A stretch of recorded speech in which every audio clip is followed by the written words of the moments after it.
Начало строительства лыжной базы в Выжме, новой системы водоснабжения в Сыктывкарском Сеткыркиче и пожарного водоема в Сыктывдинском Нювчиме. Вот лишь некоторые строительные планы на 24-й.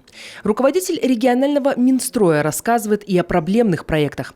Среди них новый перинатальный центр в столице Коми. Проектирование объекта должны были начать еще в 23-м, но процесс затянулся из-за поиска подходящего земельного участка. Сложности возникли и с проектированием школы в Выльгарте, точнее с госэкспертизой. Она шла рекордные 17 месяцев.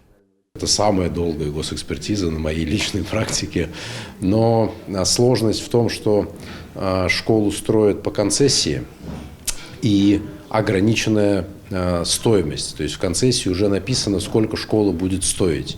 Поэтому проектировщик, который является концессионером, он пытался максимально сэкономить в проектных решениях. И экспертиза максимально отстаивала то, чтобы проектные решения соответствовали всем положениям о качестве, соответствовали всем санитарным нормам, соответствовали нашим климатическим условиям.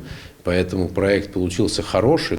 Программа переселения из аварийного жилья – еще одна тема, которую обсудили на часе с министром. 7 муниципалитетов с задачей по обновлению жилого фонда уже справились. Сегодня на контроле профильного ведомства остаются объекты в Троицко-Печорске и Усть-Куломе. Еще в 6 районах стройки идут стабильно. Сдать дома необходимо в этом году. Только тогда республика сможет рассчитывать на финансирование нового этапа программы. Программа очень актуальна. На сегодняшний день идет переселение до 2017 года, а далее уже многоквартирных домов много признано ведь аварийными. Признаются и двухквартирные дома аварийными. И поэтому этот вопрос крайне важен. Проект «Час с министром» региональная общественная палата запустила в 2020-м. Только в прошлом году прошло 18 встреч. Поступило больше 200 вопросов. Прямые трансляции посмотрели 80 тысяч жителей республики. Это все идет в прямом эфире. Сначала люди задают вопросы предварительно перед встречей, и потом в процессе встречи в прямом эфире можно задать свои вопросы, на которые, значит, министр дает ответ. Если какие-то вопросы людям не удалось задать, и они потом пришли, значит, то министерство потом отвечает.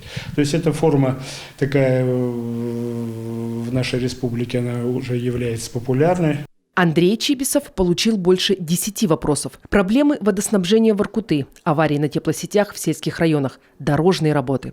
В этом году планируют отремонтировать 58 километров. Основные направления – трасса на Ухту, на Троицко-Печорск, дорога Чикшина-Кожево. Виктория Палкина, Олег Остромин, телеканал Юрган.